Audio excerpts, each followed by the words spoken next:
আসসালামু আলাইকুম ওয়া রাহমাতুল্লাহি ওয়া বারাকাতুহু। আশা করছি সবাই ভালো আছেন।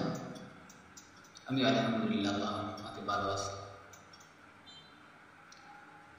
আজকে আপনাদের সামনে যে বিষয়টি নিয়ে আলোকপাত করতে চাই সে বিষয় হচ্ছে জিলহজ্জের প্রথম 10 দিন এর একটি ফজিলতপূর্ণ একটি আমল সম্পর্কে। আমলটা হচ্ছে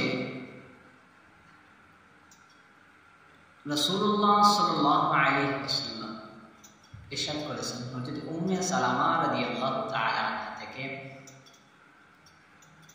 বর্ণিত। তিনি বলেন, রাসূলুল্লাহ সাল্লাল্লাহু আলাইহি ওয়াসাল্লাম ইরশাদ করেছেন, তোমাদের মধ্যে যে ব্যক্তি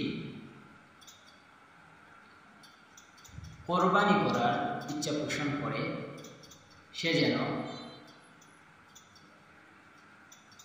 এই 10 দিন, জিলহজ্জের 10 দিন অর্থাৎ প্রথম দশক,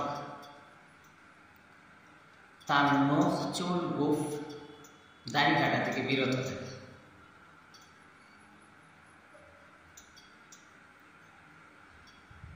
এই হাদিসের পর্যালোচনা করে